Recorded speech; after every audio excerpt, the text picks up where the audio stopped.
আজকে আমরা গল্প শোনাবো একটা সদ্য রিলিজ হওয়া সিনেমা নিয়ে। সিনেমাটির নাম হাউসফুল 5।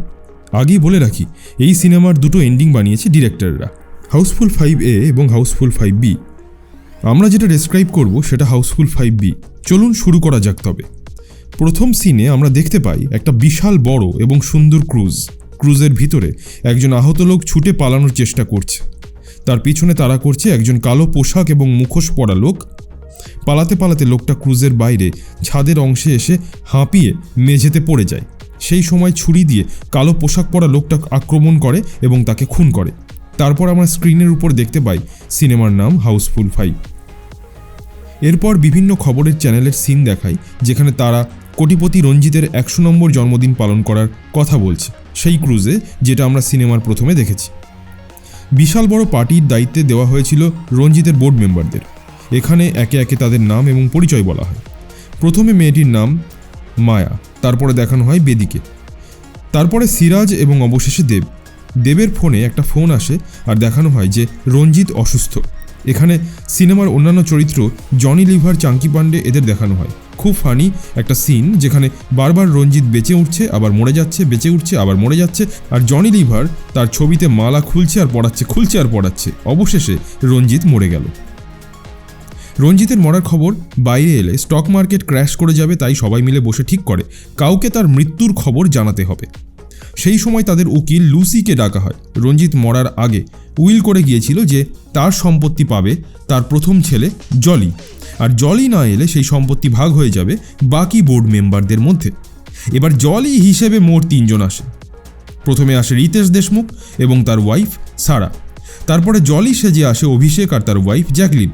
সর্বশেষে আসে জলির 3 নম্বর অক্ষয় কুমার আর তার ওয়াইফ। এই নামটা আমরা সুবিধার জন্য বলবো রিয়া, কারণ ওই নামটা বলতে কঠিন। তাই এই জলি, এই নিয়ে 3 জন এর মধ্যে রীতিমতো ঝগড়া শুরু হয়ে যায়। সিদ্ধান্ত নেওয়া হয় যে ডিএনএ টেস্ট করে দেখা হবে কে আসল জলি। এই সিনে তাকে দেখানো হয় যাকে আমরা প্রথমে খুন হতে দেখেছিলাম।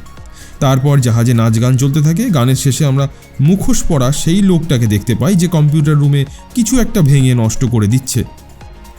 তার রুম থেকে বেরিয়ে যাওয়ার সময় একটা চিপ ভেঙে ওর জুতোর ফাঁকে আটকে যায়।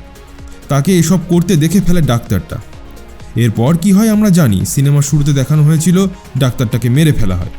পরের দিন সকালে ঘুম ভাঙতে অক্ষয় কুমার দেখে সে আছে অভিষেকের ওয়াইফ অর্থাৎ জ্যাকলিনের সাথে।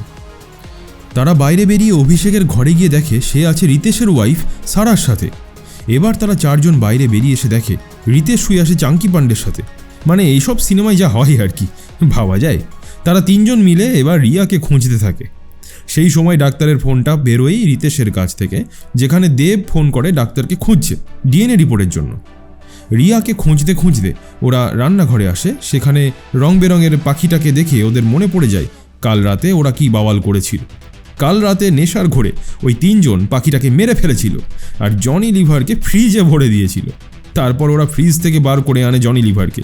ও তো পুরো জমে আইসক্রিম হয়ে গেছে। এই সিনটা ছিল ভীষণ হাসির। শেষে তারা রিয়ার ব্যাগটা খুঁজে পায়, যার ভিতরে একটা চাবি ছিল।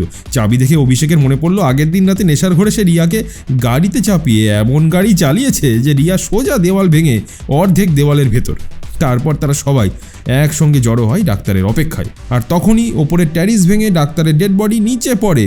দেব 6 জনকে প্রাইম সাসপেক্ট বলে জেলে ভরে দেয় এবং পুলিশ আসার আগে অবধি ওদেরকে ওখানেই থাকতে বলে। জেলের ভিতর তাদের কথা কাটাকাটি হয় আর আমরা জানতে পারি 3 জনের মধ্যে কেউই আসল জলি নয়। সম্পত্তির লোভে 3 জন এসেছে। আর অক্ষয় কুমারের বউ রিয়া আসলে রিতেশের গার্লফ্রেন্ড, আর রিতেশের ওয়াইফ সারা অভিষেকের গার্লফ্রেন্ড, আর অভিষেকের ওয়াইফ জ্যাকলিন সে মনে মনে অক্ষয় কুমারকে পছন্দ করে।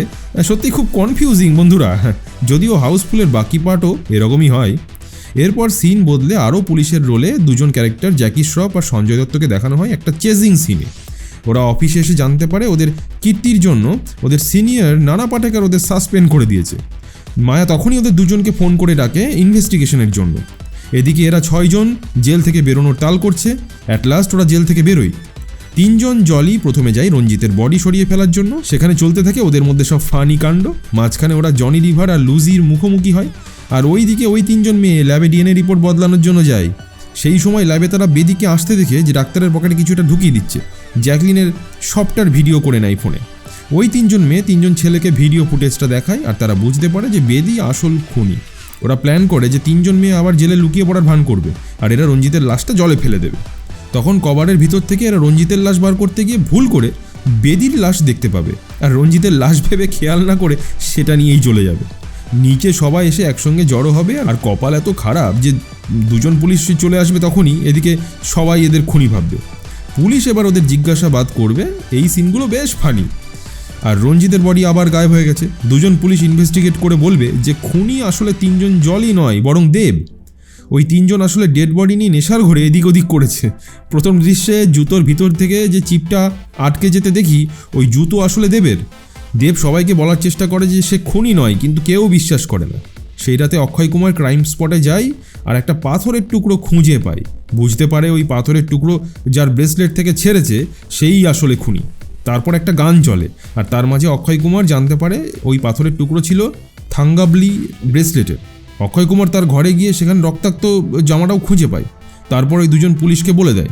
এমন সময় জাহাজে লাইট অফ হয়ে যায় আর অন্ধকারে থাঙ্গাবলি পালানোর চেষ্টা করে, কিন্তু লাইট এলে আমরা দেখি 2 জন পুলিশ ওকে ধরে নিয়েছে। তাই থাঙ্গাবলির গড়ায় ছুরি গাঁথা, মানে তাকেও কেউ খুন করেছে। সবাই সেটা খেয়াল করলেও 2 জন পুলিশ সেটা দেখতেই পায়নি। হায় রে কপাল। তখনই সেখানে তাদের পুলিশ সিনিয়র নানা পাটেকার আসে আর দেখে যে ওই 2 জন পুলিশ ধরে রয়েছে ডেড বডিটার হাতে। সঙ্গে সঙ্গে ওই 2 জন পুলিশকে জেলে ভরে দেওয়া হয় আর দেবকে ছেড়ে দেয় নানা পাটেকার। নানা পাটেকার এবার অপরাধীকে ধরার জন্য 2টো বাক্স নিয়ে আসে। প্রথম বাক্স খুলে সবাইকে একটা করে কাগজ দেয়, যেই কাগজে এতদিন পর্যন্ত তাদের সমস্ত অপরাধ লেখা ছিল, আর বলে যে আরেকটা বাক্সে অপরাধীর ছবি রয়েছে, সেটা কালকে খোলা হবে। এবার সবাই প্রচণ্ড ভয় পেয়ে যায় কে অপরাধী জানার জন্য। সবাই এবার রাত্রিবেলায় একসঙ্গে জড়ো হয় এবং অক্ষয় কুমার বলে যে এটা নিশ্চিত যে তাদের মধ্যে কেউ একজন খুন করেছে। যে খুনি সে তখন 3 জনকে খুন করে দিয়েছে। তখন সে যদি নানা পাটেকারকে অর্থাৎ এই পুলিশকে খুন করে দেয় তাহলে তারা প্রত্যেকেই নিরাপদ হয়ে যাবে। মানে সে এখানে খুনিকে ইনডাইরেক্টলি বলছে আর একটা বেশি খুন করলে ক্ষতি কী, যখন তারা সবাই বেঁচে যাবে। সেই মতো রাতে নানা পাটেকার ঘরে আসে ওই মুখোশ পরা লোকটা। বিছানায় কুপিয়ে কুপিয়ে ছুরি মারে পুলিশ সিনিয়রকে খুন করার জন্য। তারপর নিজের মুখোশ খুলতে আমরা জানতে পারি এটা আসলে মায়া। আর তারপর বাক্স খুলে দেখে বাক্সের ভিতরে একটা আয়না। সে কিছু বুঝতে পারে না। এমন সময় জানলার পেছন থেকে নানা পাটেকার বাইরে বেরিয়ে আসে আর জানলার পেছন থেকে বেরিয়ে আসে অক্ষয় কুমার। তখন আমরা জানতে পারি যে প্রথম সুটকেসের ভিতরে থেকে নানা পাটেকার অক্ষয় কুমারকে যে কাগজ দিয়েছিল তাতে এটাই লেখা ছিল সে যেন বলে রাতে খুনিকে নানা পাটেকার ঘরে খুন করতে, সেই ফাঁকে আসল অপরাধী ধরা পড়ে যাবে। মায়া বলতে থাকে সে নির্দোষ, কিন্তু কেউ তার কথাই বিশ্বাস করে না। এমন সময় মুখোশ পরে আরেকজন লোক আসে যে মায়াকে পিছন থেকে আঘাত করে পালায়। তার পিছন পিছন অক্ষয় কুমার তাড়া করে আর উল্টো দিকে মায়া আক্রমণ করতে যায় নানা পাটেকারের উপর। ওদিকে প্রথম মুখোশ পরা লোকটার মুখোশ খুলে যায় এবং আমরা জানতে পারি সে আসলে অভিষেক। নানা পাটেকার আস্তে আস্তে প্ল্যানটা বলতে থাকে যে কিভাবে মায়া অভিষেকের সঙ্গে দল করে 3 জনকে খুন করেছে আর বাকিদেরকে ফাঁসিয়ে দিয়েছে। এরপর প্রত্যেকটা কমেডি সিনেমাই যা হয়, শেষে সবাই এক জায়গায় জড়ো হয় এবং কিলার অর্থাৎ অভিষেক এবং মায়ার হাত থেকে বন্দুক কাড়ার জন্য তাদের মধ্যে মারামারি লেগে যায়। অবশেষে 2 জন পুলিশ আর নানা পাটেকার 2 জন অপরাধীকে অভিষেক এবং মায়াকে ধরে নেয়। আর সিনেমার সবার শেষে আছে আসল জলি ববি দেওয়াল। এখানে জানতে পারি আসল জলি এতই বড় লোক যে তার রঞ্জিতের সম্পত্তির কোনো দরকারই নেই, তাই সেই সম্পত্তি সে বাকি সবার মধ্যে ভাগ করে দেয়। তো বন্ধুরা, এখানেই শেষ হয় হাউসফুল ফ্র্যাঞ্চাইজির 5th মুভি।